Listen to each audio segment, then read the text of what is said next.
अब हम लोग मियोसिस के बारे में पढ़ेंगे। देखिए, जब ऑफस्प्रिंग सेक्सुअल रिप्रोडक्शन के फलस्वरूप बनते हैं तो उसमें आपने ऑब्जर्व किया होगा कि वहाँ पर गैमीट्स का फ्यूजन होता है, यानी कि organisms formed during sexual reproduction because of fusion of gametes. ठीक है, और जो गैमीट्स होते हैं उनमें हैप्लॉइड सेट ऑफ क्रोमोसोम्स होते हैं, यानी जो गैमीट होगा यानी स्पर्म और ओवम जो होंगे उनमें हर क्रोमोसोम की सिंगल कॉपी होगी, यानी उसमें क्रोमोसोम्स अनपेयर्ड होंगे। और ये जो गैमीट्स बनते हैं इनको बनाने वाली स्पेशलाइज्ड डिप्लॉयड सेल्स होती हैं, यानी हर डिप्लॉयड सेल गैमीट नहीं बना सकती है। कुछ स्पेशल डिप्लॉयड सेल्स होती हैं प्लांट्स और एनिमल्स में जो कि गैमीट बनाती हैं, और गैमीट हैप्लॉयड सेल्स होते हैं, यानी डिप्लॉयड पेरेंट सेल से हैप्लॉयड गैमेटिक सेल्स बनती हैं।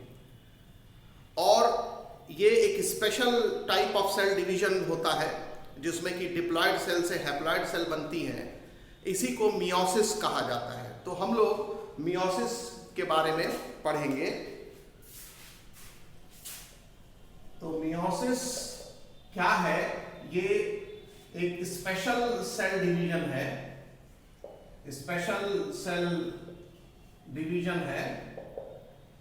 और स्पेशल सेल डिवीजन में डिप्लॉयड सेल से, मतलब हर क्रोमोसोम की दो कॉपी जिस सेल में होगी उसको डिप्लॉयड सेल कहेंगे। तो डिप्लॉयड पेरेंट सेल से हैप्लॉयड सेल्स बनती हैं और 4 सेल्स बनती हैं। एक पेरेंट सेल से 4 हैप्लॉयड सेल्स बनती हैं। ये मियोसिस की प्रॉपर्टी है। ठीक, हैप्लॉयड डॉटर सेल्स। ठीक है, और यहां पर ये जो डॉटर सेल्स होते हैं ये गैमीट्स होते हैं। प्लांट और एनिमल्स में जो गैमीट्स बनते हैं वो हैप्लॉयड सेल्स होती हैं। ठीक, हैप्लॉयड सेल मतलब एन मतलब कि सेल में क्रोमोसोम की सिंगल कॉपी होगी। ठीक है, और डिप्लॉयड सेल मतलब 2n, और जो कि गैमीट बनाने वाली सेल को गैमीट मदर सेल बोलते हैं। तो यहां parent cell gamete mother cell हो गई, गैमीट मदर सेल। ठीक, अब आप देखें कि जब सेक्सुअल रिप्रोडक्शन होता है, ठीक है, तो सेक्सुअल रिप्रोडक्शन में गैमीट का फ्यूजन होता है। मान लीजिए ये मेल गैमीट है, इसको स्पर्म मान लेते हैं। ठीक, और ये ओवम मान लेते हैं। ओवम ये फीमेल गैमीट है, स्पर्म मेल गैमीट है, ओवम क्या है? फीमेल गैमीट है। ठीक, तो इन दोनों का फ्यूजन होता है। ठीक, फ्यूजन होता है, इसी को फर्टिलाइजेशन कहा जाता है, फर्टिलाइजेशन कहा जाता है। और इसी के बाद इनके फ्यूजन से जो स्ट्रक्चर बनता है उसको जाइगोट बोलते हैं। क्या बोलते हैं? जाइगोट कहा जाता है। ठीक, और इसी जाइगोट से ऑर्गेनिज्म बनते हैं। ठीक है, या ऑफस्प्रिंग बनता है। तो ये ऑफस्प्रिंग जो बनते हैं सेक्सुअल रिप्रोडक्शन से, उसमें गैमीट का फ्यूजन देखा जाता है। और ये जो गैमीट है, ये ओवम को फीमेल गैमीट कहेंगे और स्पर्म को मेल गैमीट कहेंगे। ये हैप्लॉयड सेल्स होती हैं, मतलब एन, और जब दोनों का फ्यूजन होता है तो ये 2n हो जाता है। तो जब किसी ऑर्गेनिज्म की लाइफ साइकिल को आप ऑब्जर्व करेंगे तो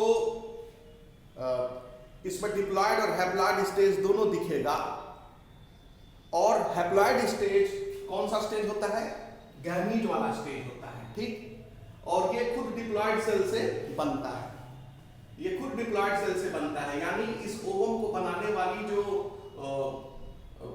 ओवम मदर सेल होगी या गैमीट मदर सेल होगी वो डिप्लॉयड होगी, यानी इसकी जो पेरेंट सेल होगी वो डिप्लॉयड होगी। और उसी तरह स्पर्म को बनाने वाली जो स्पर्म मदर सेल होगी या गैमीट मदर सेल होगी वो भी डिप्लॉयड होगी। ठीक है, वो भी डिप्लॉयड होगी। डिप्लॉयड मतलब हर क्रोमोसोम की 2 कॉपी, हैप्लॉयड मतलब हर क्रोमोसोम की 1 कॉपी। तो क्रोमोसोम नंबर हाफ हो जाता है, ठीक है। क्रोमोसोम नंबर हाफ हो गया, क्रोमोसोम नंबर हाफ हो गया, और फिर दोनों हाफ हाफ क्रोमोसोम नंबर जो आपस में फिर फ्यूज करेंगे तो फिर वही क्रोमोसोम नंबर हो जाएगा, डिप्लॉयड क्रोमोसोम नंबर हो जाएगा। तो आप देखेंगे गैमीट के फॉर्मेशन में special type of cell division देखा जाता है जिसको मियोसिस कहते हैं, ठीक है। अब आप एक और चीज ऑब्जर्व करिए, यानी कि जो प्लांट्स एंड एनिमल्स हैं, प्लांट्स एंड एनिमल्स ये ज्यादातर डिप्लॉयड होते हैं, इनकी बॉडी डिप्लॉयड होती है। तो अगर मियोसिस नहीं होगा तो एक जनरेशन से जो दूसरा जनरेशन बन रहा है वो डिप्लॉयड नहीं होगा, यानी उनकी प्लॉयडी मेंटेन नहीं रहेगी। कैसे? मान लीजिए पेरेंट जनरेशन 2n है, इसके बाद इसका जो अगला जनरेशन होगा वो भी 2n होगा, इसके बाद जो अगला जनरेशन होगा वो भी 2n होगा। हर जो पीढ़ी होगी आने वाली सेक्सुअल रिप्रोडक्शन के फलस्वरूप वो डिप्लॉयड ही होगी। कैसे डिप्लॉयड होगी? क्योंकि ये जो जनरेशन है ये जब गैमीट बनाएगा तो मियोसिस से बनाएगा, तो n गैमीट बनेंगे, मतलब मेल गैमीट और फीमेल गैमीट बनेंगे। अब फिर जब इनका फ्यूजन होगा तभी ना 2n कंडीशन आएगी। इसी तरह से ये जनरेशन भी जब गैमीट बनाएगा तो n और n मतलब स्पर्म और n मतलब ओवम, और फिर जब इनका फ्यूजन होगा तो फिर अगला जनरेशन 2n हो जाएगा। यदि मियोसिस नहीं होता, माइटोसिस होता, तो माइटोसिस में प्लॉयडी चेंज नहीं होती है। पेरेंट सेल और डॉटर सेल की प्लॉयडी क्या होती है? सेम होती है। तो अगर पेरेंट सेल 2n होता तो गैमीट भी 2n होगा क्योंकि माइटोसिस हो रहा होता, और जब 2n मिलेंगे तो क्या हो जाएगा? 4n हो जाता। और फिर इसमें भी माइटोसिस होता तो 4n से 4n मेल गैमीट और 4n फीमेल गैमीट बनता, और इन दोनों का फ्यूजन होता तो क्या हो जाता? 8n हो जाता। तो पता चलता कि अगर गैमीट फॉर्मेशन के दौरान मियोसिस की जगह माइटोसिस होता तो हर जनरेशन में, आने वाली जनरेशन में पिछले जनरेशन से डबल क्रोमोसोम नंबर होता जाता, प्लॉयडी बढ़ती चली जाती। तो generation after generation ploidy same रहती है, यानी ओरिजिनल क्रोमोसोम नंबर रिस्टोर होता है जनरेशन आफ्टर जनरेशन। वो किस डिवीजन के फलस्वरूप? मियोसिस के फलस्वरूप। तो आप देख रहे हैं कि मियोसिस जब होता है तो गैमीट बनते हैं, और गैमीट में जो ऑर्गेनिज्म है उसकी जो प्लॉयडी है उसका हाफ प्लॉयडी होता है, हाफ क्रोमोसोम नंबर होता है। और जब गैमीट फ्यूज करते हैं तो दोनों के क्रोमोसोम मिल जाते हैं, और फिर से जो अगला जनरेशन बनता है उसमें प्लॉयडी पेरेंट के बराबर हो जाती है। तो मियोसिस क्या सुनिश्चित करता है? It restores the original number of chromosomes generation after generation. तो मियोसिस क्या करता है? Restores the original number of chromosomes, original number of chromosomes generation after generation, generation after generation, ठीक। तो प्लांट और एनिमल में आप मियोसिस कब देखते हैं? Meiosis is observed during gametogenesis, during gametogenesis, gametogenesis यानी जब गैमीट बनना होता है तो इनमें मियोसिस आप ऑब्जर्व करते हैं, ठीक। और मियोसिस होने की वजह से ही जो पेरेंट जनरेशन है, ये जो ओरिजिनल जनरेशन है उससे आने वाली जितनी भी जनरेशंस होंगी, पीढ़ियां होंगी, वो सब डिप्लॉयड ही होंगी, ठीक है। और meiosis special type of cell division होता है। प्लांट में मियोसिस आप कहां देखते हैं? वही जो गैमीट बनने वाली होती है। और गैमीट प्लांट्स में कहां बनती है?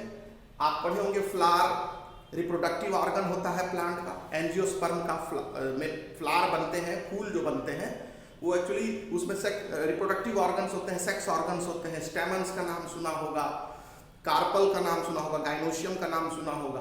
तो स्टेमन के में 2 पार्ट होते हैं, ऊपर जो है वो एंथर होता है और नीचे लंबा सा फिलामेंट होता है। तो ये एंथर होता है और ये फिलामेंट होता है। और इस एंथर के अंदर पॉलन ग्रेन्स बनते हैं, जानते हैं आप, और पॉलन ग्रेन्स में ही गैमीट होता है। तो जो एंथर के अंदर जो पॉलन मदर सेल्स होती हैं, ठीक है ना, या उसको माइक्रोस्पोर मदर सेल भी कहते हैं, वही मियोसिस दिखाती हैं। तो आप याद रखें कि ये मान लीजिए स्टेमन है, तो स्टेमन के अंदर जो पॉलन मदर सेल होती हैं, पॉलन मदर सेल, ठीक, इनमें मियोसिस होता है। तो पॉलन मदर सेल जो है वो गैमीट बनाती हैं, कौन से डिवीजन से? मियोसिस से। पॉलन मदर सेल कह लीजिए या माइक्रोस्पोर मदर सेल कह लीजिए, तो इससे जो गैमीट बनता है वो मियोसिस से बनता है, ठीक। ये पॉलन मदर सेल जो है वो 2n होती हैं और गैमीट क्या होता है? n होता है। तो इसी तरह से आपको जब एनिमल्स में अगर आप देखें तो एनिमल्स में स्पर्म बनता है, स्पर्मेटोजेनेसिस के प्रोसेस के द्वारा, ओवम बनता है ओजेनेसिस के प्रोसेस के द्वारा। तो और यानी कि गैमीट बनते हैं दो तरीके से, स्पर्मेटोजेनेसिस और ओजेनेसिस। स्पर्मेटोजेनेसिस से स्पर्म बनता है, ओजेनेसिस से ओवम बनता है, और इस दौरान आप मियोसिस देखते हैं, ठीक है। तो ये हो गया कि मियोसिस आपको हर सेल में देखने को नहीं मिलेगा, हर डिप्लॉयड सेल में देखने को नहीं मिलेगा। मियोसिस आपको कुछ स्पेशलाइज्ड डिप्लॉयड सेल में देखने को मिलेगा, और वो स्पेशलाइज्ड डिप्लॉयड सेल प्लांट के केस में पॉलन मदर सेल होती है। कुछ उदाहरण दे रहा हूं मैं। एनिमल के केस में जब स्पर्मेटोजेनेसिस होता है तो स्पर्मेटोसाइट जो सेल होती है, जो उसको स्पर्म मदर सेल बोलते हैं, उसमें देखने को मिलता है। ओगोनिया या ओसाइट जिसको बोलते हैं, या प्राइमरी ओसाइट बोलते हैं, उसमें मियोसिस देखने को मिलता है, जिससे आगे चल के ओवम बनता है। तो ये हम लोग रिप्रोडक्टिव सिस्टम जब पढ़ेंगे प्लांट का और एनिमल का, तो वहाँ डिटेल में ये चीजें डिस्कस होंगी। मतलब ये हुआ कि meiosis is not a common cell division type. Common cell division type mitosis होता है, और मियोसिस केवल स्पेशल सेल में देखा जाता है।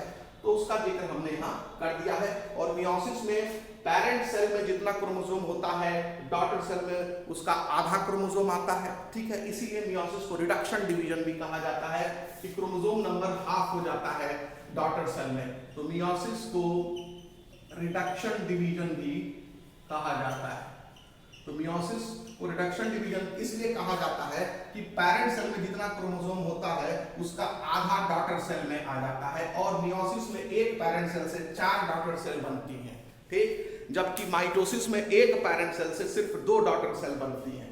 तो ये बड़ा अंतर है। अगर माइटोसिस हो रहा होता, जैसा कि पहले आपको पढ़ाया जा चुका है, इसमें पेरेंट सेल अगर 2n है तो डॉटर सेल 2 बनेंगी, और दोनों में ही 2n यानी सेम क्रोमोसोम नंबर होगा। इसीलिए माइटोसिस को इक्वेशनल डिवीजन कहते हैं, और मियोसिस को रिडक्शनल डिवीजन या रिडक्शन डिवीजन कहते हैं।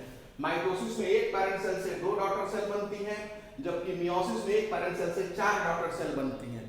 माइटोसिस में जो क्रोमोसोम नंबर होता है पेरेंट और डॉटर का वो सेम होता है, जबकि मियोसिस में पेरेंट में जितना क्रोमोसोम होता है उसका आधा क्रोमोसोम होगा डॉटर में। अब हम मियोसिस का जो की फीचर है उसको समझने की कोशिश करेंगे। देखिए, मियोसिस में 2 सीक्वेंशियल साइकिल चलती है, न्यूक्लियर डिवीजन का और साइटोप्लाज्म के डिवीजन का। यानी 2 सीक्वेंशियल साइकिल चलती है, कैरियोकाइनेसिस की और साइटोकाइनेसिस की, और सिर्फ एक साइकिल चलती है डीएनए रिप्लिकेशन या क्रोमोसोम डुप्लीकेशन का, ठीक है। तो यहाँ पर आपको अब मियोसिस का हम लोग की पॉइंट डिस्कस करने जा रहे हैं। तो मियोसिस का जो की पॉइंट है वो क्या है?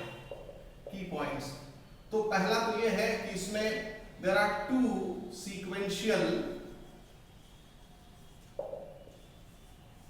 cycles of nuclear division, ठीक है, एंड साइटोप्लाज्मिक डिवीजन, उसको एनसीईआरटी को सेल डिवीजन लिखती है, सेल डिवीजन, ठीक है। वास्तव में ये साइटोप्लाज्मिक डिवीजन होना चाहिए इनफैक्ट, क्योंकि सेल डिवीजन में ही न्यूक्लियर डिवीजन भी तो आता है। इनफैक्ट साइटोप्लाज्म डिवीजन, ठीक है। बिना न्यूक्लियर डिवीजन के सेल डिवीजन कैसे होगा? ठीक है, तो ठीक है, एनसीईआरटी बुक अगर सेल डिवीजन लिखती है तो उसका सेंस है साइटोप्लाज्मिक डिवीजन। तो 2 सीक्वेंशियल साइकिल्स चलते हैं न्यूक्लियर डिवीजन के और सेल डिवीजन यानी साइटोप्लाज्मिक डिवीजन के, and single cycle of DNA replication, DNA replication या क्रोमोसोम डुप्लीकेशन, ठीक है, क्रोमोसोम डुप्लीकेशन। तो 2 साइकिल चलती हैं न्यूक्लियर डिवीजन की और सेल डिवीजन की यानी साइटोप्लाज्मिक डिवीजन की, और एक साइकिल चलती है डीएनए डुप्लीकेशन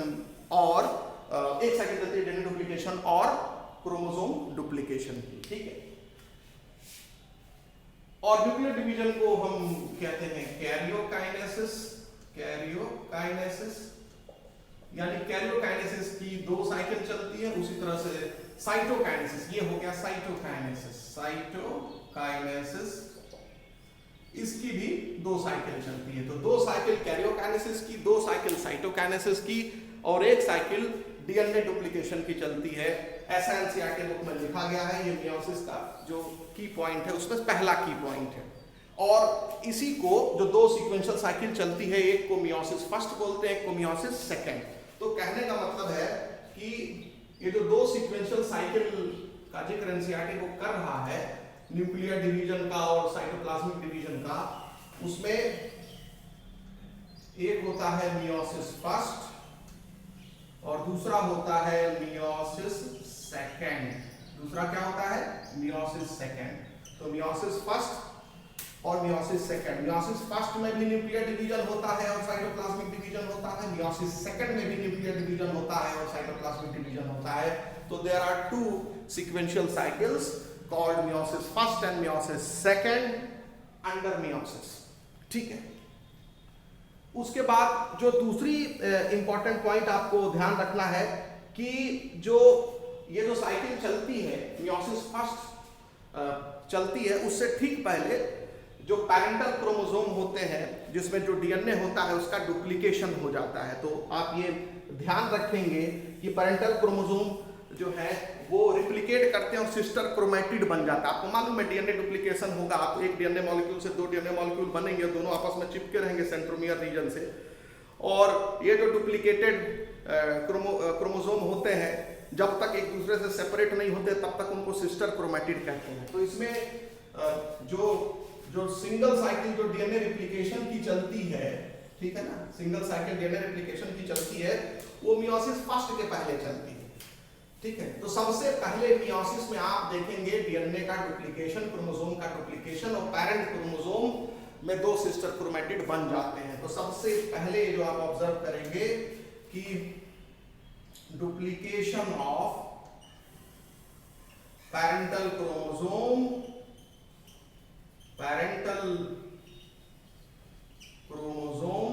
ठीक है।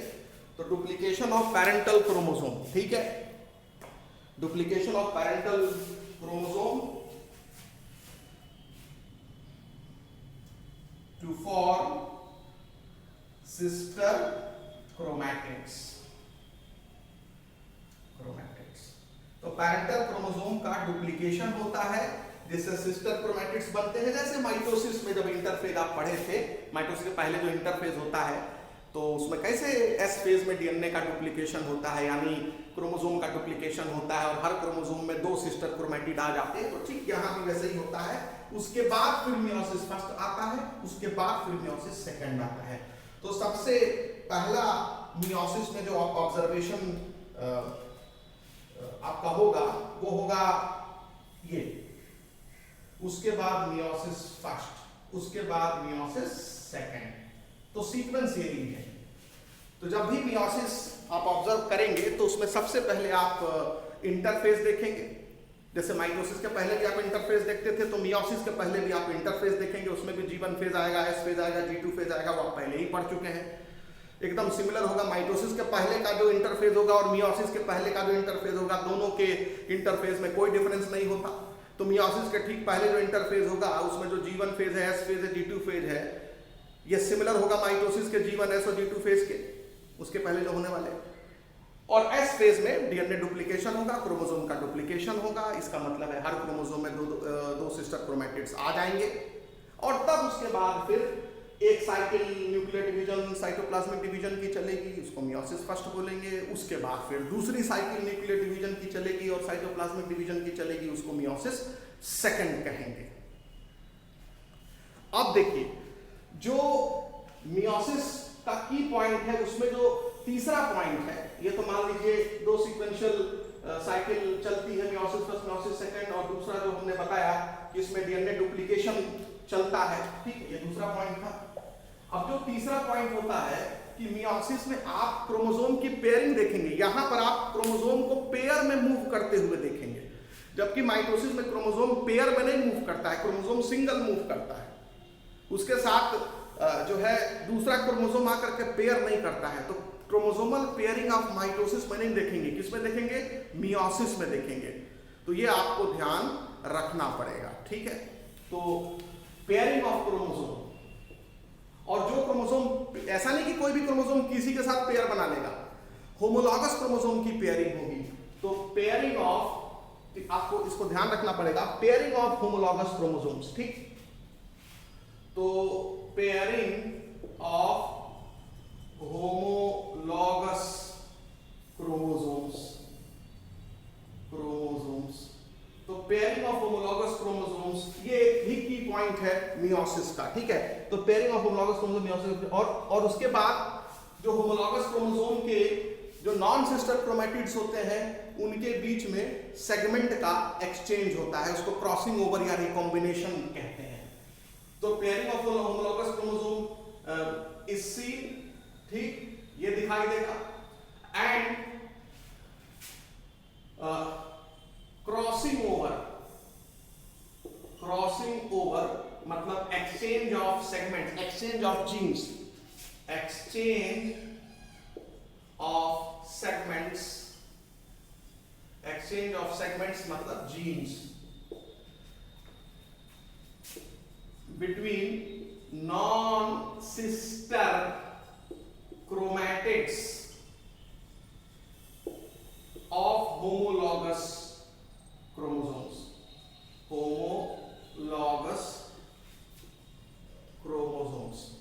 यानी जो होमोलॉगस क्रोमोसोम्स होंगे उनके नॉन सिस्टर क्रोमैटिड के बीच में जो है वो क्रॉसिंग ओवर होगा। क्रॉसिंग ओवर मतलब कि जो जीन्स है एक होमोलॉगस क्रोमोसोम पर के क्रोमैटिड पर, वो उसके बगल वाले दूसरे होमोलॉगस क्रोमोसोम के क्रोमैटिड पर शिफ्ट हो जाएगा और इसका जीन इस पर शिफ्ट हो जाएगा। तो exchange of segments, exchange of genes between non sister chromatids of homologous pair या होमोलॉगस क्रोमोसोम्स, अभी चित्र से समझा रहे हैं। और इसी को रिकॉम्बिनेशन मतलब जीन का रिकॉम्बिनेशन हुआ ना, पहले जो जीन का कॉम्बिनेशन था वो साथ छोड़ के बाकी जीन का दूसरे पर चला गया, इसका जीन अपने बाकी जीन का साथ छोड़ के इस पर चला गया, तो जेनेटिक रिकॉम्बिनेशन हुआ यहाँ पर। तो क्रॉसिंग ओवर या एक्सचेंज ऑफ सेगमेंट्स या जीन्स, इसी को बोलते हैं रिकॉम्बिनेशन या जेनेटिक रिकॉम्बिनेशन। तो आपको जेनेटिक रिकॉम्बिनेशन देखने को मिलता है, ठीक है ना, जेनेटिक रिकॉम्बिनेशन देखने को मिलता है, ठीक है। और यही जेनेटिक रिकॉम्बिनेशन के कारण जितनी डॉटर सेल्स बनती हैं वो अपने पेरेंट से और आपस में भी मैच नहीं करते, सिमिलर नहीं होती। आप माइटोसिस में पढ़े होंगे कि एक पेरेंट से जो दो डॉटर सेल बनती हैं वो क्लोन्स होती हैं, जेनेटिकली आइडेंटिकल होती हैं, बिल्कुल सेम होंगी। लेकिन मियोसिस में जितनी डॉटर सेल बनती है, मतलब 4 डॉटर सेल बनती हैं, वो चारों डॉटर सेल वो जेनेटिकली आइडेंटिकल नहीं होती हैं, उनमें कॉम्बिनेशन अलग अलग होता है जीन्स का, और ना तो पेरेंट सेल से सिमिलर होती हैं ना ही आपस में सिमिलर होती हैं। तो माइटोसिस से जो डॉटर सेल बनती हैं वो जेनेटिकली आइडेंटिकल होती हैं, मियोसिस से जो डॉटर सेल बनती हैं 4 वो जेनेटिकली आइडेंटिकल नहीं होती हैं, आपस में भी नहीं मैच करती और पेरेंट से भी मैच नहीं करती हैं। और उसकी मुख्य वजह होती है कि मियोसिस के दौरान जब डॉटर सेल बनती हैं तो वहां एक प्रोसेस चलता है जेनेटिक रिकॉम्बिनेशन या क्रॉसिंग ओवर, उसके वजह से ऐसा होता है, ठीक है। तो ये जो है वो नेक्स्ट की फीचर है वो जो हमने आपको बता दिया है, ठीक है। और ये तो आपको पता ही है कि मियोसिस से कितनी हैप्लॉइड सेल बनती हैं, 4 हैप्लॉइड सेल बनती हैं एक पेरेंट सेल से। तो ये भी उसका एक की फीचर है। तो फिलहाल पहले हम ये समझ लें, जैसे होमोलॉगस क्रोमोसोम का क्या मतलब होता है। होमोलॉगस क्रोमोसोम का मतलब ये होता है कि मान लीजिए ये स्पर्म है जो फादर से आ रहा है, ठीक है, स्पर्म जो है वो फादर से आता है और ओवम मदर से आ रहा है। तो ये जो स्पर्म है ये फादर से आ रहा है और ये ओवम मदर से आ रहा है, ठीक। मैं ऐसे लिख देता हूं, ओवम और स्पर्म। और इसमें फादर के क्रोमोसोम्स होते हैं और ओवम में मदर के क्रोमोसोम्स होते हैं। एक स्पीशीज में जितने भी इंडिविजुअल हैं उनमें क्रोमोसोम नंबर सेम होता है। जैसे अगर ह्यूमन बीइंग में हम बोलते हैं 46 क्रोमोसोम्स होते हैं, तो मेल में भी 46 होंगे, फीमेल में भी 46 क्रोमोसोम होंगे। और क्रोमोसोम, हर क्रोमोसोम पर किसी न किसी कैरेक्टर का जीन होता है। तो जो 46 क्रोमोसोम होंगे यानी 23 पेयर क्रोमोसोम होंगे, उसमें मान लो 23 पेयर क्रोमोसोम होंगे, तो फर्स्ट क्रोमोसोम पर पेयर क्यों बोलते हैं, क्योंकि हर इंसान का कोई फादर और मदर तो होगा ना, तो दोनों का ही क्रोमोसोम उसको मिला है, तो दोनों का जो सेम क्रोमोसोम होगा वो पेयर कर लेता है जब भी मियोसिस होता है। माइटोसिस के समय क्रोमोसोम पेयर नहीं करता, मियोसिस के समय ही क्रोमोसोम पेयर करता है। और गैमीट में जो क्रोमोसोम होते हैं वो हैप्लॉइड होते हैं, तो अनपेयर्ड क्रोमोसोम्स होते हैं। हर क्रोमोसोम की सिंगल कॉपी होती है। तो समझो, तो मान लेते हैं इसमें एक क्रोमोसोम है ए, ठीक, इसको ए लिख दिया, ठीक। दूसरा क्रोमोसोम है बी, ठीक, इसको हमने बी लिख दिया। और तीसरा क्रोमोसोम है सी, तो इसको हमने सी लिख दिया। तो मान लेते हैं जो मेल गैमीट है उसमें 3 क्रोमोसोम है, ए बी सी। और एक क्रोमोसोम पर मान लेते हैं नाक का जीन है, बी क्रोमोसोम पर मान लेते हैं आंख का जीन है, आंख कैसा होगा, कैसा फीचर होगा आंख का, वो बी पर जो जीन है वो डिसाइड करता है। और सी पर मान लेते हैं कुछ भी, ये नाक का जीन है, आंख का जीन है, मान लो सी पर कान का जीन है, कान कैसा होगा, उसका शेप कैसा होगा, कलर कैसा होगा, वो सब ये सी से डिसाइड होता है। एग्जाम्पल दे रहे हैं, तो मान लेते हैं एक स्पीशीज है जिसमें जो मेल है, भाई मेल है, अगर उस स्पीशीज में अगर जो मेल होगा उसमें भी नाक का नाक होगा, फीमेल होगी उसमें भी नाक का नाक होगा। तो मेल जो स्पर्म बनाएगा उसमें अपना आंख का, उसका जो उसमें जिस तरह का आंख नाक कान होगा जो कि जीन के जरिए उसमें फीचर आ रहा है, वो अपने प्रोजीनी में भेजने की कोशिश करेगा। तो मेल जब स्पर्म बनाता है तो उसमें क्रोमोसोम भी आते हैं, ठीक। और ए बी सी 3 क्रोमोसोम इसमें है, अलग अलग क्रोमोसोम, इसीलिए इनको हमने ग्रीन, ब्लैक और रेड कलर से बनाया है ताकि इस पर अलग अलग कैरेक्टर के जीन मौजूद है। सिमिलरली जो ओवम आएगा उसमें भी यही 3 क्रोमोसोम होंगे, तो उसमें भी ए क्रोमोसोम होगा, ठीक, उसमें भी सी क्रोमोसोम होगा और उसमें भी बी क्रोमोसोम होगा। यानी फीमेल में भी तो नाक का नाक होगा, तो उसके लिए रिस्पॉन्सिबल जो क्रोमोसोम होंगे वो भी तो फीमेल भेजेगी अगले जनरेशन में। तो मेल भी जीन्स को या क्रोमोसोम को अगले जनरेशन में भेजता है, फीमेल भी जीन्स या क्रोमोसोम को अगले जनरेशन में भेजता है। लेकिन इसमें हर क्रोमोसोम की देखो एक ही कॉपी है, एक ही ए है, एक ही बी है, एक ही सी है। इसमें भी एक ही ए है, एक ही बी है, एक ही सी है। तो मान लेते हैं इसमें अगर 3 क्रोमोसोम है तो और हर क्रोमोसोम की सिंगल कॉपी है, एक कोई दूसरा ए नहीं ना है, कोई दूसरा बी नहीं है, कोई दूसरा सी नहीं है, तो यहाँ पर ये हैप्लॉइड हो गया क्योंकि हर क्रोमोसोम की सिंगल कॉपी है। और टोटल कितने क्रोमोसोम है? 3, तो लिख देंगे n बराबर 3। स्पर्म में भी वही 3 क्रोमोसोम होंगे। ऐसा तो हो नहीं सकता कि ओवम और स्पर्म में अलग अलग नंबर ऑफ क्रोमोसोम होंगे, अगर वो सेम ही स्पीशीज से आ रहे हैं, वो तो क्रोमोसोम सेम रहेगा। तो इसमें भी n = 3 होगा, ठीक, इसमें भी n = 3 होगा। हाँ, अंतर ये होगा कि इसके ए पर मान लो नाक का जीन है तो उसकी वजह से लंबी नाक हो सकती है, और इस ए पर जो फीमेल से आ रहा है उस पर भी नाक का जीन होगा, हो सकता है उससे छोटी नाक बन सकती है, ठीक है। कैसे किसी जीन के 2 एलीलिक फॉर्म पढ़े होंगे हाई स्कूल में, मटर का पौधे में कैपिटल T स्मॉल t याद आ रहा है, तो लंबाई के जीन तो दोनों ही है, सेम क्रोमोसोम पर ही पाए जाएंगे। तो एक में कैपिटल T होगा, दूसरे में स्मॉल t होगा। तो वही कह रहा है, मान लो इस पर लंबी नाक वाला जीन है, इस पर छोटी नाक वाला जीन है। लेकिन ऐसा थोड़ी ना होगा कि ए पर भी नाक का जीन है और फीमेल में सी पर नाक का जीन हो जाएगा, नहीं। तो सेम नंबर ऑफ जिस टाइप का क्रोमोसोम होगा उस पर सेम टाइप ऑफ जीन्स होंगे। मेल के अगर एक क्रोमोसोम पर नाक का जीन है तो फीमेल के भी एक क्रोमोसोम पर नाक का ही जीन होगा। एलीलिक फॉर्म डिफरेंट हो सकता है, लंबी नाक एक की वजह से हो सकती है, छोटी नाक एक की वजह से हो सकती है, ये मैं समझा रहा हूं। तो हैप्लॉइड गैमीट हो गए, और जब इनका फ्यूजन होगा, जब ये फ्यूजन होगा तो जो सेल बनेगी, ठीक है, जो सेल बनेगी उसमें इसके भी क्रोमोसोम आएंगे, इसके भी क्रोमोसोम आएंगे। तो जब इस सेल में जब मियोसिस होने को आएगा तो चूंकि इसके पास ए और ए, इससे भी है इससे भी है, इसी तरह इसके पास स्पर्म से भी बी आया, ओवम से भी बी आया, और इसी तरह इसके पास स्पर्म से भी सी आया और ओवम से भी सी आया। तो आप देखें इसमें हर क्रोमोसोम की 2 कॉपी हो गई कि नहीं हो गई? हो गई। इसको डिप्लॉयड बोलेंगे, इसको 2n कहेंगे। तो आपको n और 2n में अंतर समझ में आया, और यहाँ 2n हो गया तो टोटल क्रोमोसोम कितने हो गए? टोटल क्रोमोसोम 6 हो गए। तो इसी को आप 2n = 6 कहिए, या कहिए 3 pairs of chromosome, 3 pairs of chromosome. और ये सेल डिप्लॉयड सेल, तो गैमीट हैप्लॉयड होते हैं, और जो उनसे उनके फ्यूजन से बनने वाला जो भी ऑर्गेनिज्म होगा उसकी हर सेल डिप्लॉयड होगी, ठीक है, क्योंकि पहले तो जाइगोट बनेगा, फिर इसमें जब डिवीजन होगा तो माइटोसिस होगा, तो 1 से 2 सेल बनेगी, तो उसमें क्रोमोसोम माइटोसिस में जानते ही हैं कि क्रोमोसोम नंबर क्या होता है, सेम। तो जितना क्रोमोसोम इस सेल में इससे आगे बनने वाली सेल अगर माइटोसिस से बन रही है तो सेम क्रोमोसोम नंबर जाएगा, उसमें भी 2A 2B 2C। तो अगर ये 2n है तो इससे बनने वाली जो डॉटर सेल होगी अगर माइटोसिस से बनेगी तो वो भी 2n होगी, ठीक। तो ये ध्यान रखना है। तो अच्छा, जब मियोसिस होता है तभी आप ये पेयर देखते हैं, तो वही मैं कह रहा हूं, pairing of homologous chromosome meiosis के समय दिखता है।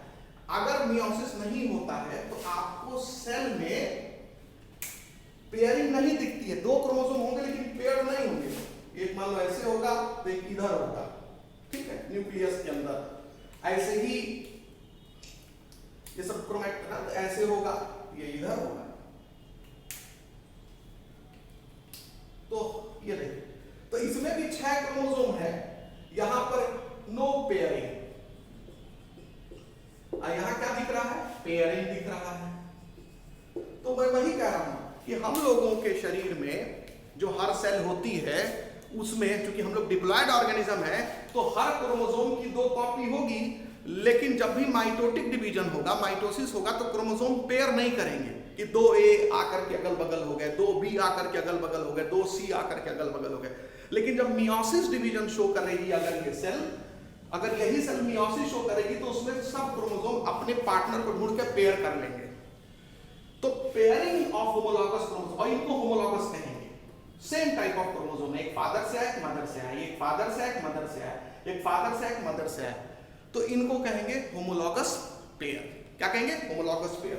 तो ये होमोलॉगस पेयर हो गया, होमोलॉगस पेयर। ऐसे ये होमोलॉगस पेयर हो गया, होमोलॉगस पेयर। तो जब हम 3 पेयर क्रोमोसोम बोलते हैं तो वो 3 होमोलॉगस पेयर की बात कर रहे हैं, यानी हर पेयर में जो 2 क्रोमोसोम है वो एग्जैक्टली सेम है, यानी हर क्रोमोसोम जो है उसकी 2 कॉपी है, ठीक। एक फादर से आई, एक मदर से आई। 2 कॉपी कहने का मतलब उस पर सेम कैरेक्टर के जीन है। हाँ, अगर इस पर जो नाक का जीन है, इस पर जो नाक का जीन है, इनमें थोड़ा डिफरेंस हो सकता है। लंबी नाक के लिए रिस्पॉन्सिबल होगा या छोटी नाक के लिए रिस्पॉन्सिबल होगा। अब इसमें जो वाला जीन डोमिनेंट होगा बच्चे में वही वाला कैरेक्टर आएगा, वही वाली नाक आएगी, ठीक। तो ये जेनेटिक्स हम लोग पढ़ेंगे क्लास 12th में। तो उम्मीद करते हैं कि होमोलॉगस क्रोमोसोम आपको समझ में आ गया है। अब हम ये समझा रहे हैं कि कैसे crossing over between non sister chromatid का क्या मतलब होता है। अब आप देखें कि नॉन सिस्टर क्रोमैटिड के बीच में कैसे क्रॉसिंग ओवर होता है ऑफ होमोलॉगस पेयर। इसी चित्र को मैं एक बार यहां बनाता हूं। तो मान लीजिए ये सेल है, अब इसमें क्रोमोसोम डुप्लीकेशन होगा, डीएनए डुप्लीकेशन होगा, तो सिस्टर क्रोमैटिड बनेगा ना एस फेज में। तो हम यहां पर देखिए ये सिस्टर क्रोमैटिड बना दिए, यहां पर इसका सिस्टर क्रोमैटिड बना दिए, ठीक। ये दोनों ए हैं, ठीक, सिस्टर क्रोमैटिड इनके बन गए। इसी तरह दोनों जो बी वाले क्रोमोसोम हैं इनके बीच में सिस्टर क्रोमैटिड बना दिए, ठीक। बन गया। और इसी तरह सी है, दो सी है, तो इनका भी सिस्टर क्रोमैटिड्स बन गए इस तरह से। क्लियर हो गया। और एक क्रोमोसोम पर कोई एक ही जीन तो नहीं होता है ना, कई जीन्स होते हैं, ठीक। तो कहने का मतलब क्या है कि ये सेंट्रोमियर वाला रीजन है, ठीक है, सेंट्रोमियर वाला रीजन, इसी को बोलते हैं होमोलॉगस पेयर। ऐसे ये भी होमोलॉगस पेयर है, ये भी होमोलॉगस पेयर है, तो यहां 3 होमोलॉगस पेयर है, ठीक। अब मान लेते हैं हम इस होमोलॉगस पेयर को ले रहे हैं, कोई एक होमोलॉगस पेयर हमने चुना, ये एक होमोलॉगस पेयर हमने चुना है, ठीक है, ऐसे। ये मान लेते हैं क्रोमोसोम नंबर, ये क्रोमोसोम बी, आप पढ़े थे ना, ये क्रोमोसोम ए है, ये क्रोमोसोम बी है, ये क्रोमोसोम सी, बी की 2 कॉपी, ए की 2 कॉपी, सी की 2 कॉपी, जो कि फादर से है, ये मदर से है, फादर से ये मदर से है, फादर से ये मदर से है। और यहां जब एस पेज आया है तो पहले एक क्रोमोसोम था, लेकिन डुप्लीकेशन हुआ तो 2 क्रोमैटिड आ गए साथ में। तो ये मान लेते हैं क्रोमोसोम बी है, और इसमें after S phase, after S phase आप देख रहे हैं इसमें 2 क्रोमैटिड आ गए हैं, ठीक। और ये दोनों का सेंट्रोमियर आपस में फ्यूज्ड है, ठीक है, दोनों का सेंट्रोमियर आपस में फ्यूज्ड है। तो सिस्टर क्रोमैटिड को इसको बोलेंगे, एक क्रोमोसोम के दोनों क्रोमैटिड को सिस्टर बोलेंगे। तो ये दोनों जो है वो सिस्टर क्रोमैटिड हुए, और उसी तरह ये दोनों भी क्या होंगे, सिस्टर, एक दूसरे के सिस्टर, क्योंकि एक ही क्रोमोसोम के 2 क्रोमैटिड को सिस्टर बोलेंगे, तो ये भी सिस्टर क्रोमैटिड हुआ। लेकिन ये दोनों क्या होंगे, मतलब एक क्रोमोसोम का एक क्रोमैटिड और दूसरे क्रोमोसोम का जो क्रोमैटिड होगा उसको नॉन सिस्टर कहेंगे। तो ये दोनों जो हो गए वो नॉन सिस्टर क्रोमैटिड हो गए, ये और ये, इनको नॉन सिस्टर कहेंगे, कोई भी, इसको कह लो, इसको सब नॉन सिस्टर क्रोमैटिड हो गया। तो ये नॉन सिस्टर क्रोमैटिड हो गया। तो पहले तो ये समझो कि होमोलॉगस पेयर का क्या मतलब है वो समझा दिया, सिस्टर क्रोमैटिड का क्या मतलब है वो समझा दिया, नॉन सिस्टर क्रोमैटिड का मतलब क्या है वो समझा दिया। अब जब नॉन सिस्टर, पहले तो पेयरिंग ऑफ होमोलॉगस क्रोमोसोम हो गया, पेयर कर लिए, होमोलॉगस पेयर हो गए।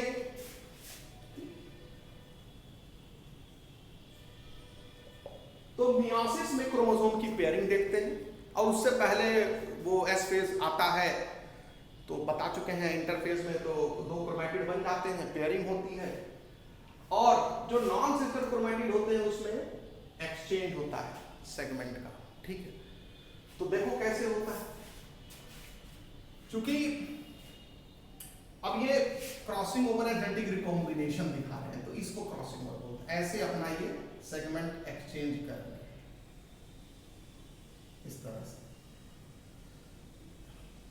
ये इस तरह से अपना सेगमेंट को एक्सचेंज करेंगे, ये होगा क्रॉसिंग ओवर।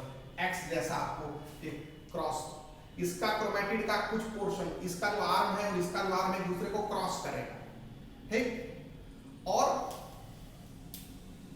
इसी को क्रॉसिंग ओवर कहा जाता है, जेनेटिक रिकॉम्बिनेशन कहा जाता है, ठीक है। और जब क्रॉसिंग ओवर होगा, ठीक, तो इन दोनों क्रोमोसोम को थोड़ा अलग दिखाने के लिए कि भाई एक फादर से आया था, एक मदर से, इसको मैं डॉट दिखा देता हूं, ठीक, मैं इसको डॉट नहीं दिखाता।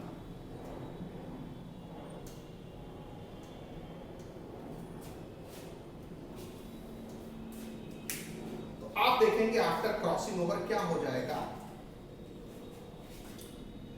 आफ्टर क्रॉसिंग ओवर क्या हो जाएगा, देखिए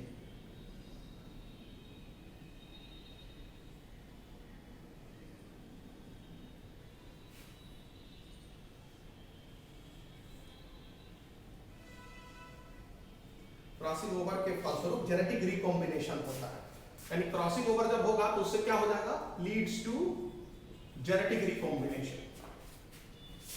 ये इतना पोर्शन, इसका पोर्शन इसके साथ जुड़ गया और इसका पोर्शन इसके साथ जुड़ गया।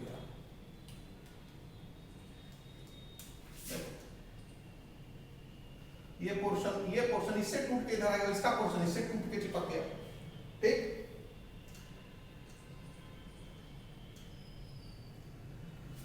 तो आप देखेंगे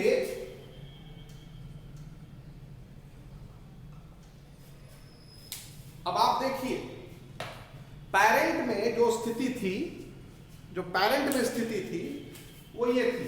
देखिए इस क्रोमोसोम को देखिए, इस क्रोमोसोम को देखिए, और जब क्रॉसिंग ओवर हुआ तो देख लो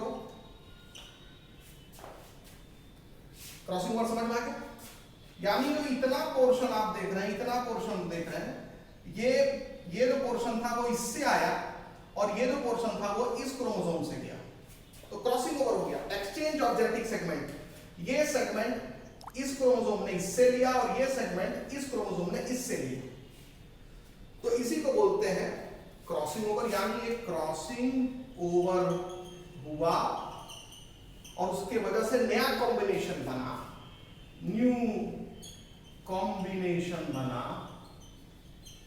और इसी को रिकॉम्बिनेशन कहेंगे, रिकॉम्बिनेशन। ठीक है, तो ये रिकॉम्बिनेशन यानी कॉम्बिनेशन बनता है मियोसिस में।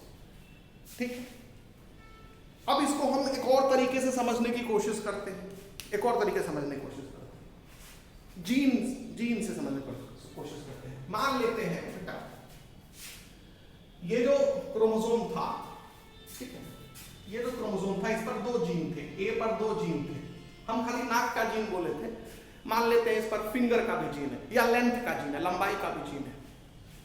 तो ये जो 2 ए थे, एक फादर से आया था एक मदर से आया था, तो नाक में कैपिटल एन लिख देते हैं, स्मॉल एन लिख देते हैं। यानी फादर से जो नाक का जीन आया एक क्रोमोसोम पर, वो कैपिटल एन फॉर्म वाला था, उससे की लंबी नाक होती थी, और जो स्मॉल एन वाला नाक का जीन है वो मदर वाले एक क्रोमोसोम से आया है, उससे छोटी नाक होती है। अच्छा, उसी तरह एक क्रोमोसोम पर एक और जीन है लंबाई का, बॉडी की लंबाई का, तो मान लेते हैं इस पर स्मॉल एल वाला जीन है, मतलब छोटी लंबाई वाला जीन। यानी स्पर्म में एक क्रोमोसोम ने अपने साथ जो जीन ले आया फादर की तरफ से, वो नाक का जीन लाया है और लंबाई का जीन लाया है। कैसे नाक का जीन लाया है? लंबे नाक का जीन लाया है, तो उसने कैपिटल एन से दिखा दिया, और छोटी लंबाई का जीन लाया है यानी स्मॉल एन से दिखा दिया।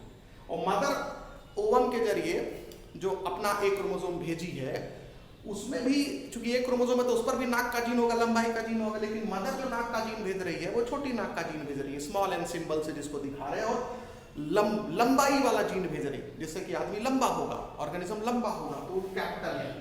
ठीक, तो जब तो इसका मतलब जो 2 क्रोमोसोम दो आए हैं एक स्पर्म से ओवम से, तो जो फादर से ए आया है वो अपने साथ कौन सा जीन लेके आया है?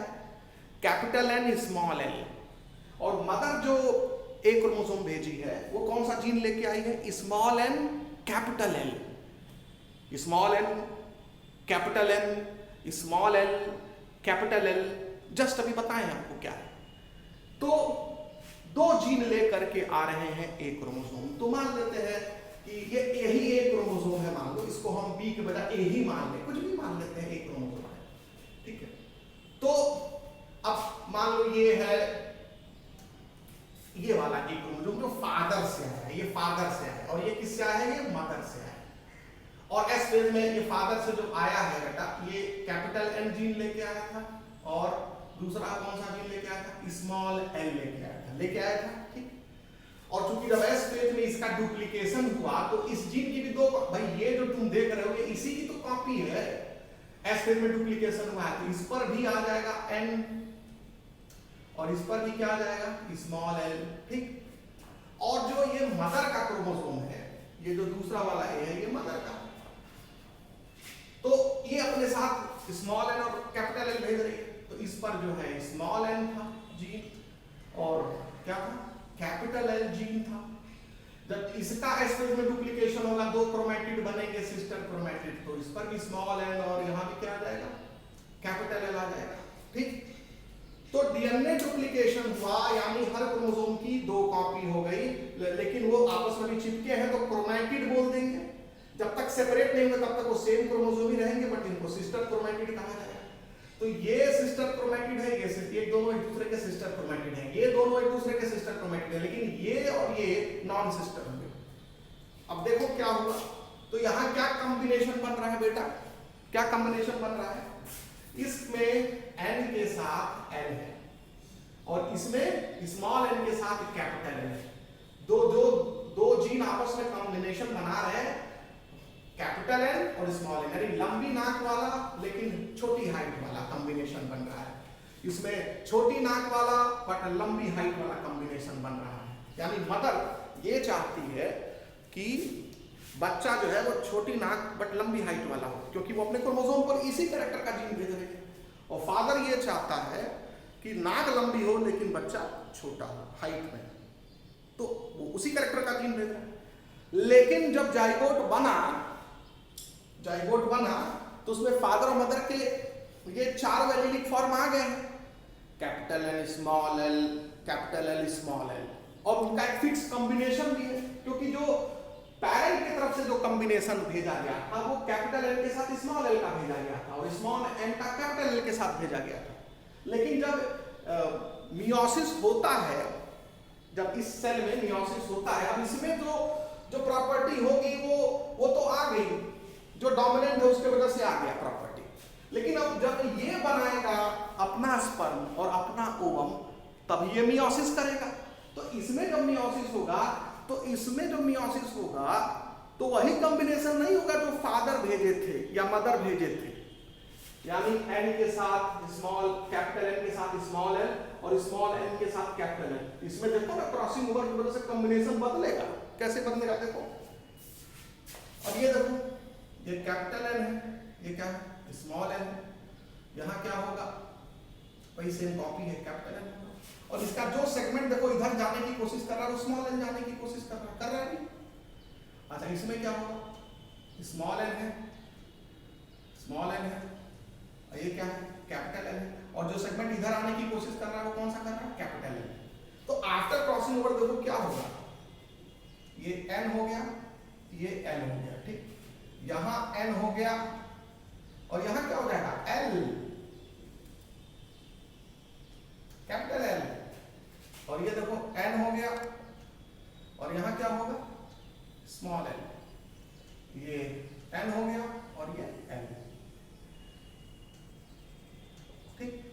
तो अब आगे चल करके तुमको पता है कभी न कभी ये सेंट्रोमियर अलग होगा, ये सेंट्रोमियर अलग होगा, तो तुमको यहां 2 कॉम्बिनेशन मिलेगा, एक कैपिटल N के साथ क्या मिल गया स्मॉल n जो कि फादर, जो कि ओरिजिनल था, और एक कॉम्बिनेशन ये भी तो मिलेगा n के साथ ये कैपिटल N, यानी n के साथ ये n आ गया। देखो ये नया कॉम्बिनेशन है, यानी जिस ऑर्गेनिज्म में जो मियोसिस हो रहा है गैमीट बनाने के लिए, जिससे कि अगला जनरेशन बनेगा, देखो उसमें जो गैमीट बन रहे हैं उसमें कुछ में तो पेरेंट वाला ही कॉम्बिनेशन है और कुछ में क्या है नॉन पेरेंटल कॉम्बिनेशन है। ये नया बना है, क्यों नया बना है, क्रॉसिंग ओवर की वजह से बना है। ऐसे इधर देख लो, स्मॉल n के साथ क्या है स्मॉल l कॉम्बिनेशन, ये नया बन गया, जबकि स्मॉल n के साथ क्या होना चाहिए कैपिटल N होना चाहिए। तो मेरी बात समझे बेटा, मेरी बात ये है कि जो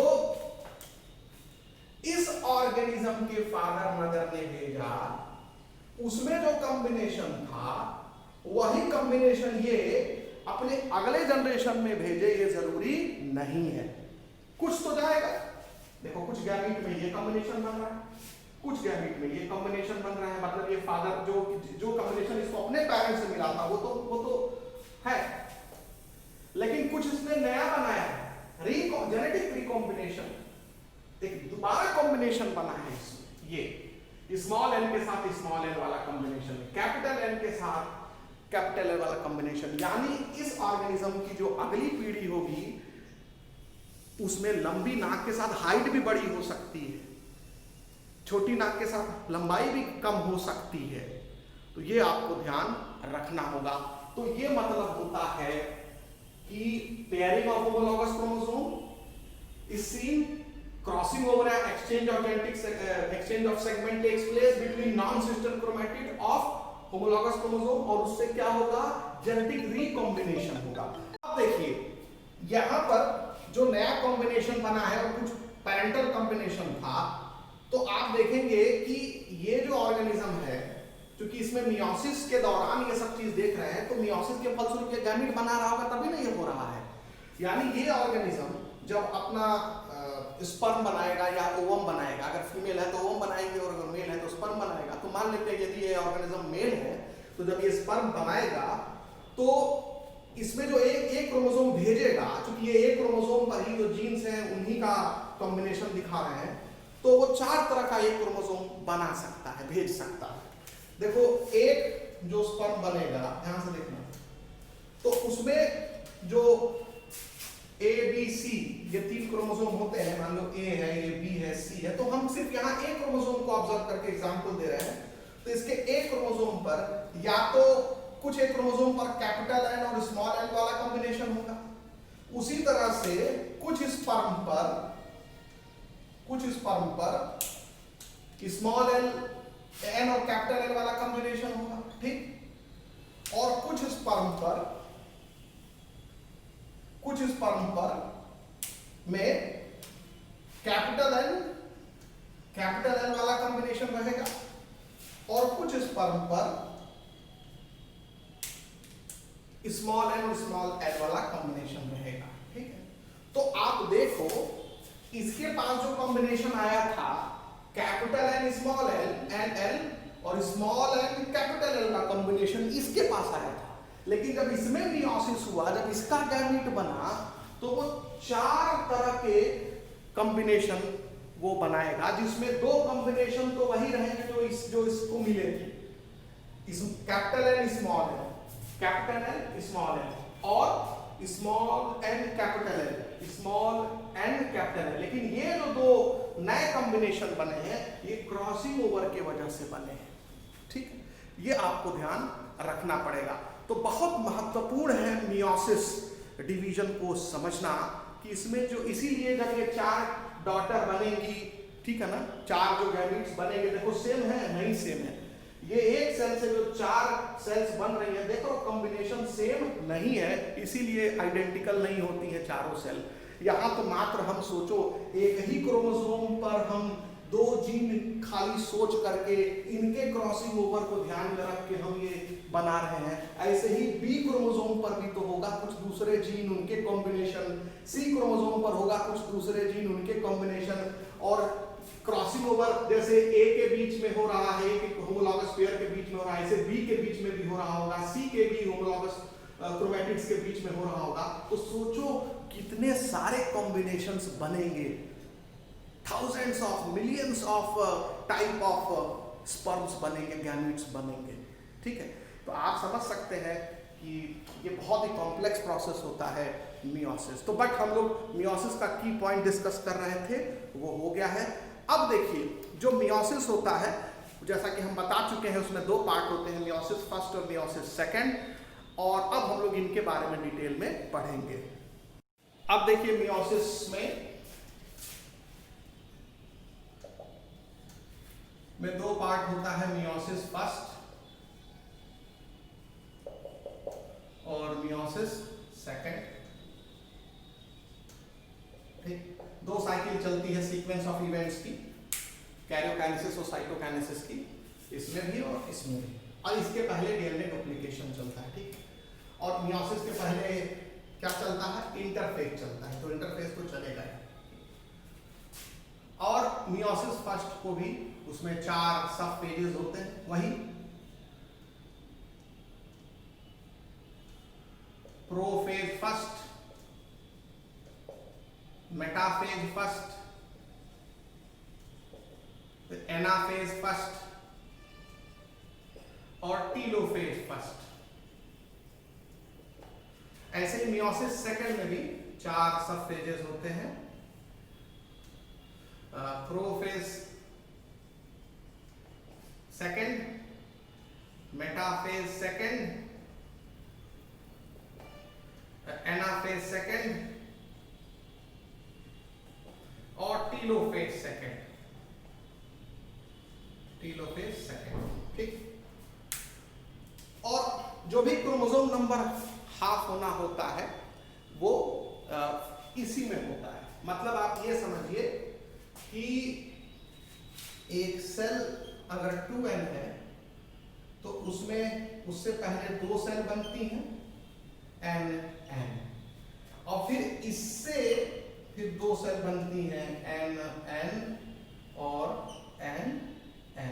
ये होता है समरी मियोसिस की, जिसमें मियोसिस फर्स्ट और मियोसिस सेकंड दिख रहा है।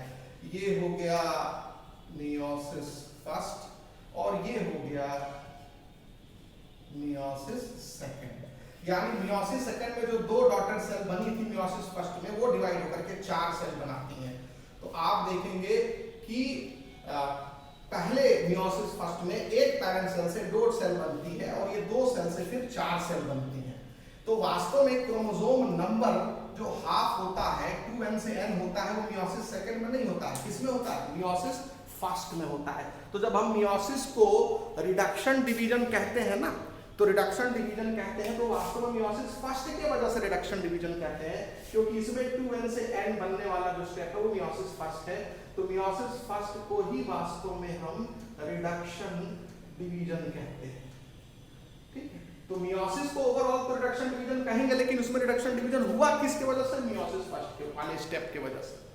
और मियोसिस सेकंड में अब ये जो 2 डॉटर सेल है उसकी पैरेंट सेल तो ये होगी ना, तो इसमें भी n है, इसमें भी n है, तो ये वास्तव में इक्वेशनल डिवीजन है, ये माइटोसिस जैसा होता है। तो meiosis second is like mitosis, ये माइटोसिस जैसा होता है। तो आप मियोसिस में भी माइटोसिस देखते हैं, ठीक है कि नहीं देखते हैं? जो दूसरा पार्ट होता है मियोसिस का वो एक्चुअली माइटोसिस ही तो है, क्योंकि इसमें ये जो सेल बन रही है, ये सेल जो है वो भी हैप्लॉइड है और इसकी जो डॉटर सेल है वो भी हैप्लॉइड है, ठीक। जनरली माइटोसिस जो होता है वो डिप्लॉइड सेल में होता है, लेकिन यहाँ माइटोसिस हैप्लॉइड सेल में हो रहा है, तो इसलिए इसको हम लाइक माइटोसिस लिख सकते हैं, तो ज्यादा बेहतर है, ठीक। तो हमने देखा कि मियोसिस में 2 पार्ट होता है, मियोसिस फर्स्ट और मियोसिस सेकंड। और मियोसिस फर्स्ट ही वास्तव में रिडक्शन डिवीजन है, क्योंकि इसी में पैरेंट सेल से डिप्लॉइड पैरेंट सेल से हैप्लॉइड डॉटर सेल बनती है। और जो मियोसिस सेकंड होता है उसमें हैप्लॉइड डॉटर सेल से और हैप्लॉइड फर्दर डॉटर सेल बनती है, यानी हैप्लॉइड सेल से हैप्लॉइड सेल ही बनती है। तो फाइनली ओवरऑल देखोगे तो मियोसिस में एक पैरेंट सेल से 4 डॉटर सेल बनती हैं, ठीक है। एक पैरेंट सेल से 4 डॉटर सेल बनती हैं, और पैरेंट सेल का 2n है तो डॉटर सेल क्या है? n है। लेकिन इसको जब अंदर घुस के देखोगे तो इसमें मियोसिस फर्स्ट और मियोसिस सेकंड 2 होता है। जो क्रोमोसोम हाफ हो जाता है वो रिडक्शन डिवीजन की वजह से वो मियोसिस फर्स्ट में होता है। ये क्लियर हो गया?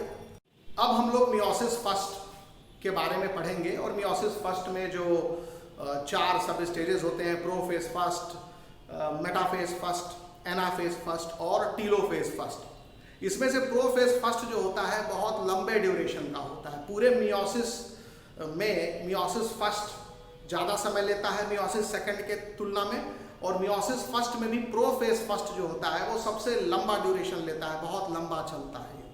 और फिर प्रोफेज फर्स्ट में भी फिर सब स्टेजेस होते हैं। तो आइए उनको देखते हैं कि क्या क्या चीज़ें आपको ध्यान रखनी है।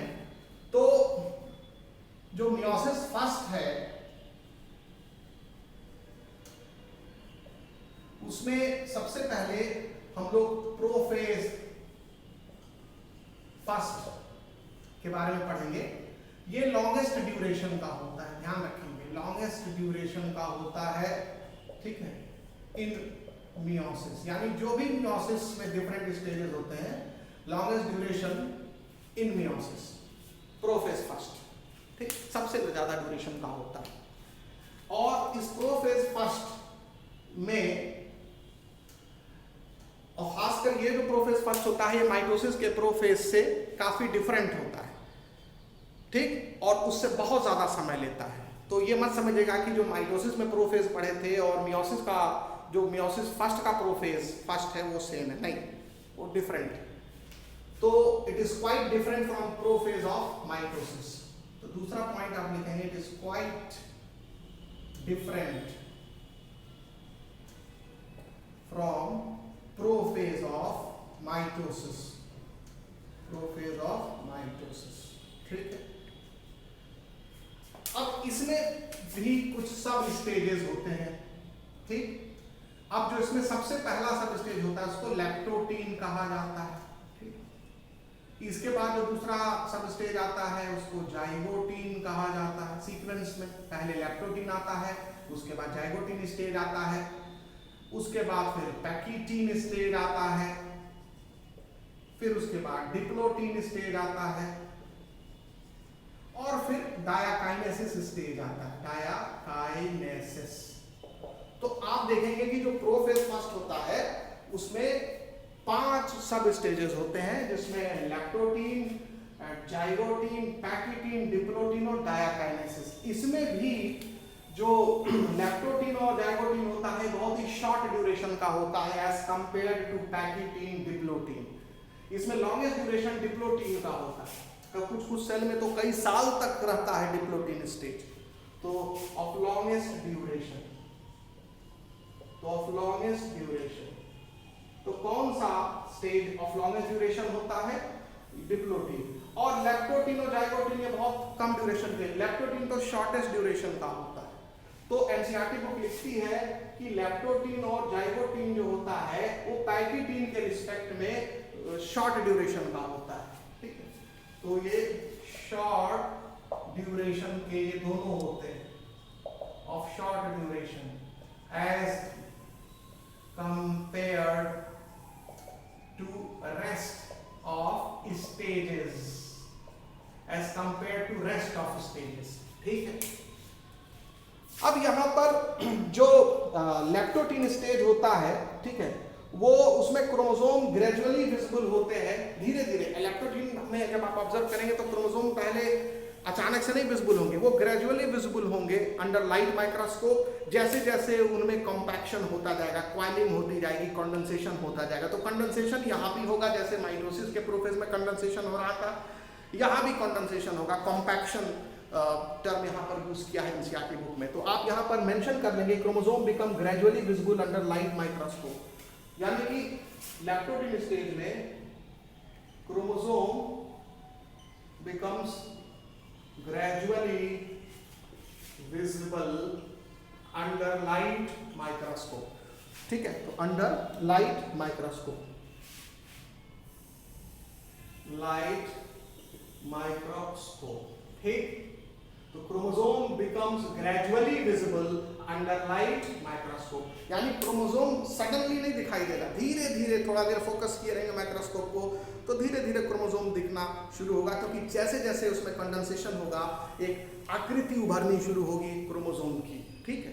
तो ये ध्यान रखना है। द क्रोमोसोम, तो कंपैक्शन ऑफ क्रोमोसोम जो है वो कंटिन्यू करता रहता है थ्रू लैक्टोटीन। द कंपैक्शन और कंपैक्ट होने लगता है, compaction of chromosome, the compaction of chromosome continues, compaction of chromosome continues throughout leptotene, throughout leptotene.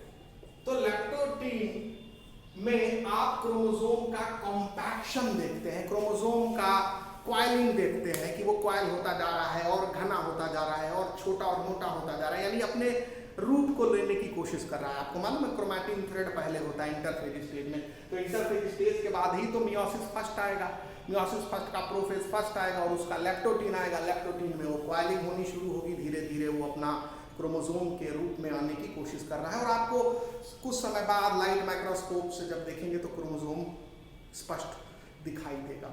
तो ये हो गया लैक्टोटीन के बारे में। उसके बाद जो जाइगोटीन स्टेज होता है, जाइगोटीन स्टेज में आप क्या देखते हैं? पेयरिंग देखते हैं, सिनेप्सिस। वही जो होमोलॉगस क्रोमोसोम थे जो इधर उधर बिखरे हुए थे वो आके अब पेयर करेंगे। तो पेयरिंग ऑफ होमोलॉगस क्रोमोसोम उसको सिनेप्सिस कहते हैं। तो सिनेप्सिस आप देखते हैं, किस स्टेज में देखते हैं? जाइगोटीन में। सिनेप्सिस का वही मतलब होता है पेयरिंग ऑफ होमोलॉगस क्रोमोसोम्स, ठीक है। तो पेयरिंग ऑफ होमोलॉगस क्रोमोसोम्स।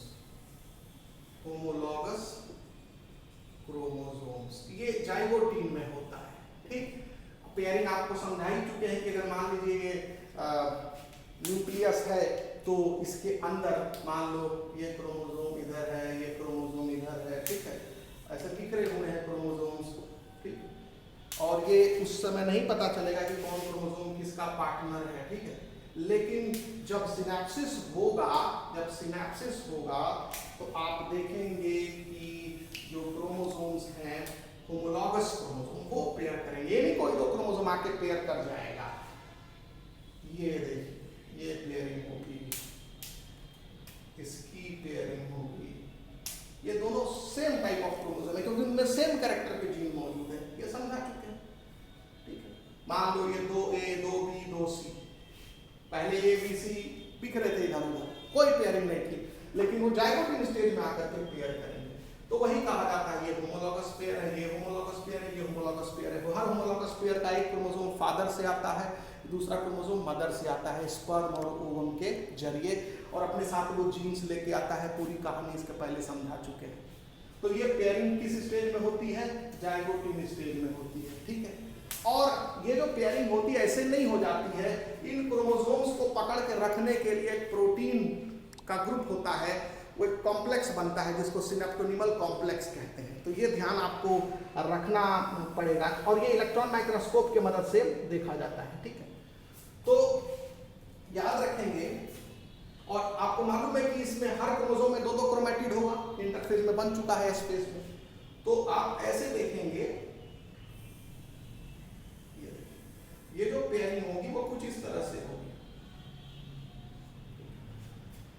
और जैसे मान लो हम ये पेयरिंग दिखा, ये वास्तव में ये ऐसा दिखेगा, और इनको आपस में पकड़ के रखने के लिए कुछ प्रोटीन्स इनको पकड़ के रखेंगी। तो ये पूरा स्ट्रक्चर जो है इसको सिनेप्टोनिमल, इस पूरे कॉम्प्लेक्स को बोलेंगे complex. This complex is called, this paired complex is called bivalent। इसको क्या बोलेंगे बेटा? बाईवैलेंट कहेंगे, या इसी को टेट्राड बोलेंगे, टेट्राड। तो ऐसे आपको कई सारे टेट्राड दिखेंगे किसी स्टेज में? जाइगोटीन में। और ये जो कॉम्प्लेक्स बनता है सिनेप्टोनिमल कॉम्प्लेक्स बनता है, सिनेप्टोनिमल कॉम्प्लेक्स पूरे को बोलते हैं। तो ये जो सिनेप्टोनिमल कॉम्प्लेक्स है इसी के कारण ये बाईवैलेंट या टेट्राड बनता है, ये आप ध्यान रखेंगे, ठीक है। तो और ये इलेक्ट्रॉन माइक्रोस्कोप के स्टडी से आपको पता चलता है। तो ये जो आप देखते हैं इलेक्ट्रॉन माइक्रोस्कोप की मदद से देखते हैं, इलेक्ट्रॉन माइक्रोस्कोप, ये लाइट माइक्रोस्कोप से नहीं दिखाई देगा। तो सिनेप्टोनिमल कॉम्प्लेक्स का जो ऑब्जर्वेशन होता है वो इलेक्ट्रॉन माइक्रोस्कोप की मदद से होता है, ठीक है। तो क्रोमोसोम की पेयरिंग के लिए कुछ प्रोटीन्स आकर के होमोलॉगस क्रोमोसोम को आपस में अगल बगल ले आके उनको अरेंज करते हैं, और उस प्रोटीन प्लस ये जो क्रोमोसोम है इसको मिला के बोलते हैं सिनेप्टोनिमल कॉम्प्लेक्स। और ये सिनेप्टोनिमल कॉम्प्लेक्स का जो टेक्निकल नेम है, जो कि जिसमें कि हर सिनेप्टोनिमल कॉम्प्लेक्स में 2 क्रोमोसोम अपने अपने क्रोमैटिड के साथ आकर के पेयर करते हैं, इसको बाईवैलेंट या टेट्राड कहा जाता है। तो सिनेप्टोनिमल कॉम्प्लेक्स कहिए, बाईवैलेंट कहिए, टेट्राड कहिए, सब एक ही चीज है। फिलहाल जो एनसीईआरटी बुक यहाँ पर एक्सप्लेन कर रही है। अब हम लोग पैकिटीन के बारे में देखेंगे। देखिए जो पैकिटीन स्टेज होता है ये लेप्टोटीन और जाइगोटीन स्टेज के रिस्पेक्ट में ज्यादा लंबा ड्यूरेशन का होता है, ठीक। और पैकिटीन स्टेज में जो बाईवैलेंट होते हैं उनके जो हर क्रोमोसोम में जो 2 क्रोमैटिड होते हैं वो साफ साफ दिखाई देने लगते हैं। मतलब आप कह सकते हैं कि जो पैकिटीन स्टेज होता है इसमें क्लियरली विजिबल हो जाते हैं टेट्राड, यानी बाईवैलेंट या टेट्राड मोर क्लियर, और ज्यादा स्पष्ट हो जाते हैं, ठीक है। मतलब ये कि जो जाइगोटीन स्टेज होता है इसमें ये कुछ ऐसा केस होता है, आप देख रहे हैं बहुत स्पष्ट नहीं होते हैं, क्योंकि इनके साथ प्रोटीन जो है वो चिपकी रहती है, तो आप इसको जरूर बाईवैलेंट बोल देते हैं या टेट्राड बोल देते हैं, ठीक है ना। और ये सिनेप्टोनिमल कॉम्प्लेक्स के वजह से ये दोनों क्रोमोसोम अपने अपने क्रोमैटिड के साथ आकर के पेयर कर दिए हैं, बट वो स्पष्ट उतना नॉट वेरी क्लियर, बहुत क्लियर नहीं दिखाई देते हैं जाइगोटिन स्टेज में। लेकिन यही बाईवैलेंट जो है पैकेटिन स्टेज में बहुत ही क्लियर दिखाई देते हैं, ये ध्यान रखिएगा, ठीक है। और इसमें जो होता है ये स्ट्रैंड जो होते हैं वो बहुत ही क्लियर विजिबल, और रिकॉम्बिनेशन नोड्यूल इसमें दिखता है। जैसे आप देखेंगे ये बहुत ही क्लियर दिखाई देने लगते हैं। और क्रॉसिंग ओवर हो रहा है, तो मान लो ऊपर वाले आर्म का भी तो क्रॉसिंग ओवर होगा। ऐसे कई बार हम तो बड़ा सिंपल डायग्राम से आपको समझाने की कोशिश करते हैं, ठीक है।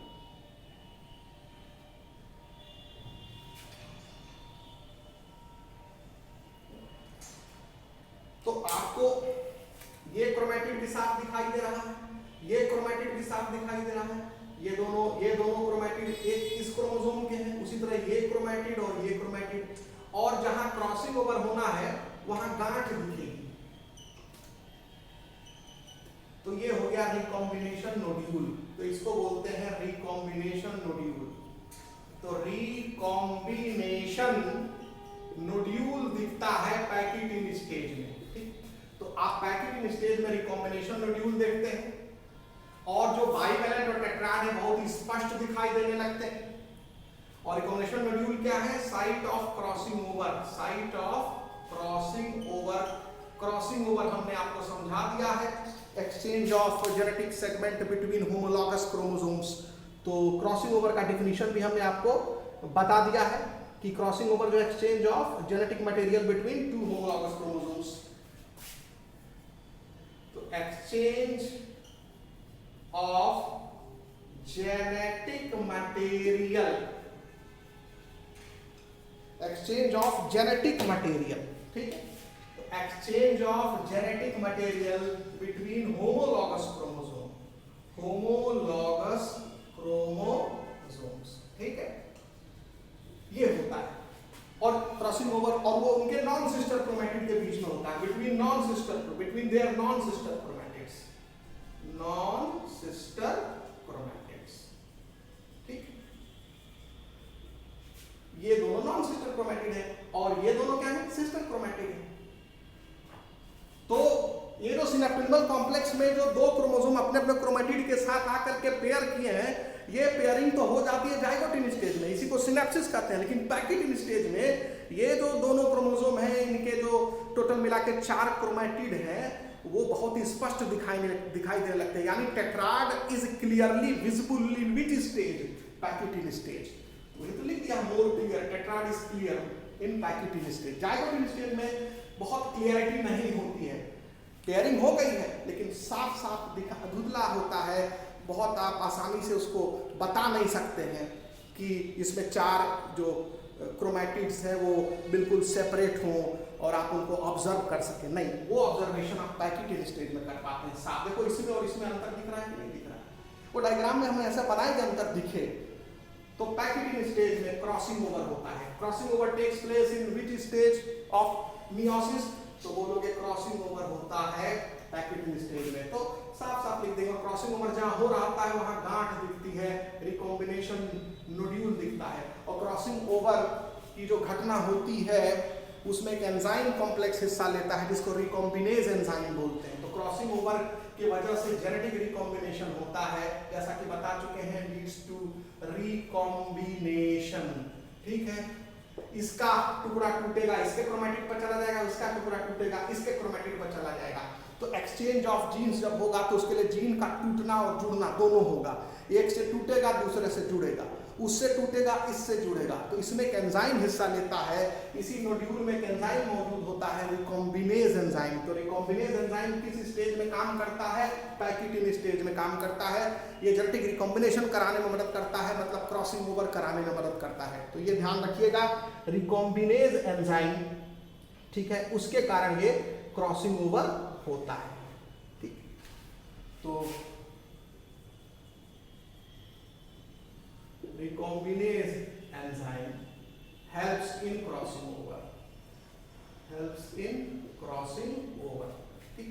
तो पैकिटिन स्टेज में क्रॉसिंग ओवर टेक्स प्लेस, ये ध्यान रखना है। अब देखिए जो डिप्लोटिन स्टेज होता है, उसकी जो बिगिनिंग होती है, it is recognized by dissolution of synaptonemal complex. यानी जो मकसद था होमोलॉगस क्रोमोसोम का एक दूसरे के पास आने का, क्या मकसद था? क्रॉसिंग ओवर हो, ताकि इसका कुछ जीन इस पर चला जाए, इसका कुछ जीन इस पर चला जाए, ठीक है। और अब उसके बाद एक दूसरे से सेपरेट होने की कोशिश करेंगे। तो जब सेपरेट तभी हो पाएंगे ना, जो प्रोटीन उनको आपस में जोड़ के रखी है, उनको पेयर करके रखी है, वो गलना शुरू हो जाए। तो the beginning of diplotene stage is recognized by dissolution of synaptonemal complex. लेकिन डिप्लोटिन स्टेज में पूरा का पूरा सिनेप्टोनिमल कॉम्प्लेक्स डिसॉल्व नहीं होता है। जिस जगह पर क्रॉसिंग ओवर हुआ था, यानी साइट ऑफ क्रॉसिंग ओवर, अभी भी क्रोमैटिड्स जो होते हैं वहां पर अटैच रहते हैं। तो एक एक्स शेप स्ट्रक्चर दिखाई देता है, उसको कियास्मेटा बोलते हैं। तो डिप्लोटिन स्टेज में कियास्मेटा फॉर्मेशन होता है, कियास्मेटा दिखाई देता है। पैकिटिन के एंड तक आते आते क्रॉसिंग ओवर हो चुका रहता है। और ये जो बाईवैलेंट होते हैं, बाईवैलेंट मतलब जो दो क्रोमोसोम अपने अपने क्रोमैटिड के साथ साथ आए हैं, अब उसमें सेपरेट होने की टेंडेंसी डेवलप हो जाती है। और उसके वजह से उसी के लिए सिनेप्टोनिमल कॉम्प्लेक्स में डिसोल्यूशन भी होना शुरू हो जाता है, जो कि डिप्लोटिन स्टेज के बिगिनिंग में आप ऐसा देखते हैं। और डिप्लोटिन स्टेज में synaptonemal complex according to NCERT book dissolve हो जाता है, जिससे कि बाईवैलेंट अब एक दूसरे से सेपरेट होने वाले होते हैं, लेकिन अभी भी वो उस जगह पर चिपके रहते हैं जहां पर क्रॉसिंग ओवर हुआ है, और वहां एक्स शेप जैसा स्ट्रक्चर दिखता है, जिसको कियास्मेटा कहते हैं। और जैसा कि हमने आपको बताया है कि डिप्लोटिन स्टेज कुछ एनिमल्स में लॉन्गेस्ट ड्यूरेशन का होता है, कुछ महीनों तक, कुछ सालों तक ये इसी स्टेज में सेल रुकी रहती है। तो और ये चीज़ आप ऑब्जर्व करते हैं कुछ वर्टिब्रेट्स में, कुछ खासकर एम्फीबियन के oocyte में ऑब्जर्व करते हैं। oocyte मतलब जब oogenesis होता है, ओवम जब बनता है, तो उस दौरान जो oocyte होती है उसमें सेल जो है during gamete formation, ovum formation, अपने आप को डिप्लोटिन स्टेज में काफ़ी लंबे समय तक रोक के रखती है। ये वर्टिब्रेट में ऑब्जर्व होता है, खाली एम्फीबियन ही नहीं, ये एम्फीबियंस में, रेप्टाइल्स में, बर्ड्स में, फिशेस में, इवन मैमल्स में, हम लोगों में भी। आप अगर oogenesis पढ़ेंगे क्लास 12th में ह्यूमन रिप्रोडक्शन में, तो आप देखेंगे कि ड्यूरिंग oogenesis जो प्राइमरी oocyte होती है अपने आप को डिप्लोटिन स्टेज में कई सालों तक रोक के रखती है, not for few days, many years. तो इसीलिए हमने लिखा था कि जो डिप्लोटिन स्टेज होता है वो लॉन्गेस्ट ड्यूरेशन का होता है, ठीक है, ये ध्यान रखना है। तो आइए इसको आप मेंशन करें। तो जो डिप्लोटिन स्टेज होता है, इसमें dissolution of synaptonemal complex,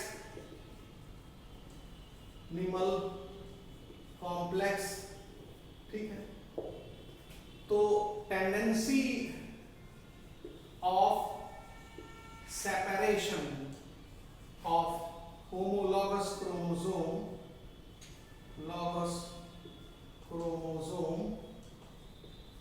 in a bivalent, यानी जो बाईवैलेंट है उसमें जो होमोलॉगस क्रोमोसोम्स होते हैं उनके सेपरेशन की टेंडेंसी आप देखते हैं डिप्लोटिन स्टेज में। और वो इसलिए देखते हैं क्योंकि वहां पर आप क्या देख रहे हैं, सिनेप्टोनिमल कॉम्प्लेक्स का डिसोल्यूशन जो होता है वो होता है। और ये डिसोल्यूशन जो है आप कब देखते हैं? बिगिनिंग ऑफ डिप्लोटिन, ठीक है, in the beginning of diplotene. तो आप यहाँ पर बिगिनिंग ऑफ डिप्लोटिन में आप देखते हैं, ठीक है, बिगिनिंग ऑफ डिप्लोटिन, ठीक। और यहां पर ये भी देखेंगे कियास्मेटा फॉर्मेशन आपको दिखता है, कियास्मेटा फॉर्मेशन। और कियास्मेटा फॉर्मेशन क्या है? एक्स शेप स्ट्रक्चर है। मतलब आप देखिए ये सिस्टर क्रोमैटिड्स हैं,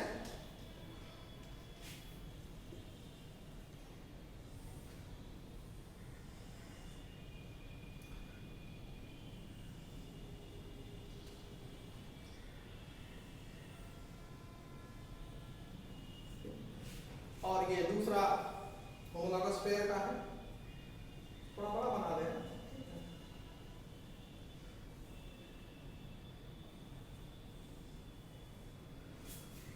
तो आप देखेंगे कि इस जगह क्रॉसिंग ओवर हो गया है, तो इस जगह अभी एक दूसरे को छोड़े नहीं है, इस जगह एक दूसरे को छोड़े नहीं है, तो एक्स शेप स्ट्रक्चर होता है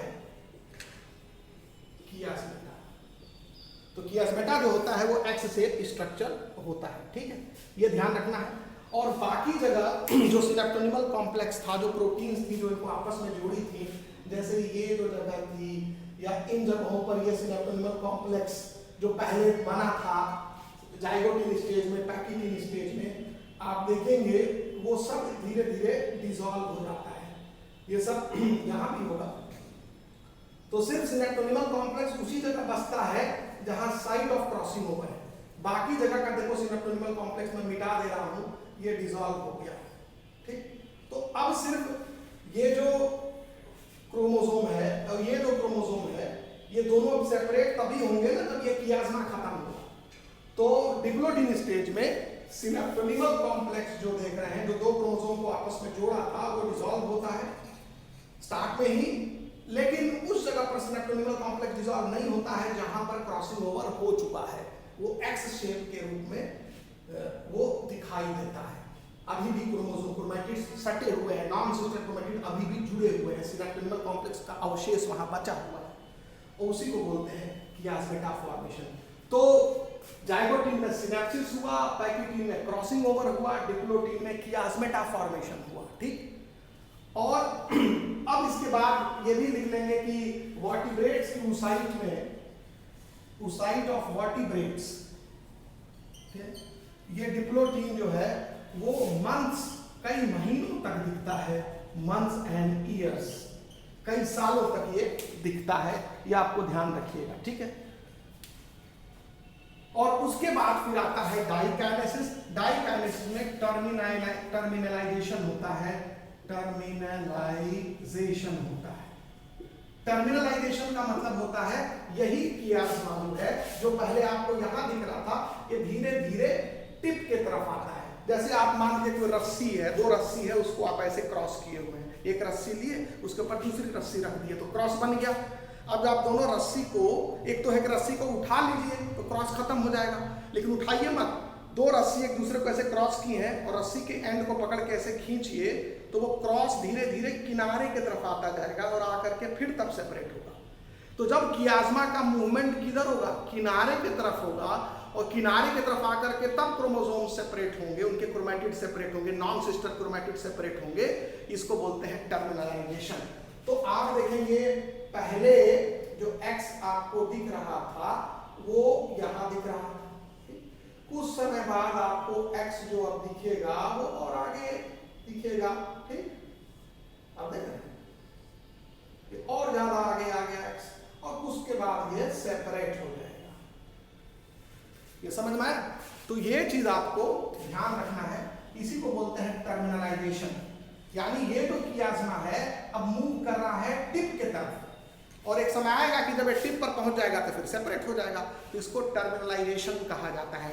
यानी कि कियास्मेटा भी अब समाप्त हो जाएगा, किस स्टेज में, डाइकाइनेसिस स्टेज में। और कियास्मा अचानक से नहीं समाप्त होगा, वो धीरे धीरे वो टिप के तरफ शिफ्ट करेगा, टिप के तरफ शिफ्ट करेगा। ये देखो क्रोमैटिड है, इसका टिप यहाँ पर है, तो पहले ये सरकेगा, ये यहाँ के बाद और आगे दिखेगा, फिर और आगे दिखेगा, फिर सेपरेट हो जाएगा दोनों क्रोमैटिड। तो इसको बोलते हैं टर्मिनलाइजेशन, ठीक है।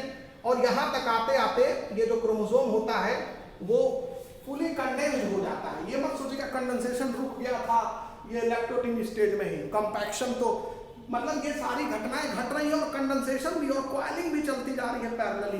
तो आप देखेंगे डाइकाइनेसिस चूंकि लास्ट स्टेज होता है प्रोफेज का, तो प्रोफेज फर्स्ट में आपको मालूम होना चाहिए न्यूक्लियर मेम्ब्रेन का डिसअपीयर होना जरूरी है, एंडोप्लाज्मिक रेटिकुलम गोल्गी बॉडी का डिसअपीयर होना जरूरी है, न्यूक्लियोलस का डिसअपीयर होना जरूरी है। तो डाइकाइनेसिस स्टेज तक आते आते आप देखेंगे कि कॉम्पैक्शन ऑफ क्रोमोसोम भी होता रहता है, ठीक है ना। तो ये क्लियर आपको ध्यान रखना पड़ेगा, ठीक। और यहाँ पर माइटोटिक स्पिंडल भी बनने लगेगा।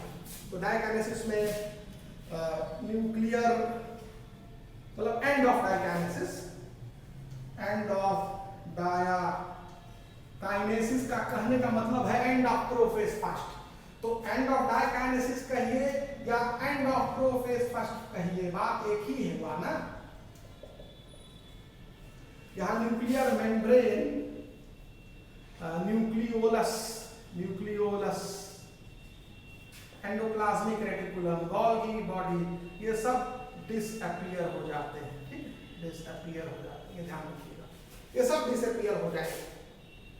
तो और साथ में इसमें माइटोटिक स्पिंडल, क्योंकि मेटाफेज स्टेज में तो सेकंड में तो हम लोग अभी डिस्कस करेंगे, मतलब माइटोटिक स्पिंडल भी चिपकना शुरू हो जाता है क्रोमोसोम के सेंट्रोमियर से, तो ये भी आपको ध्यान रखना पड़ेगा, ठीक है। तो माइटोटिक स्पिंडल की असेंबली भी होनी शुरू हो जाती है, ठीक है, असेंबली ऑफ माइटोटिक स्पिंडल। तो डायकाइनेसिस में के एंड में आप देखेंगे असेंबली ऑफ माइटोटिक स्पिंडल,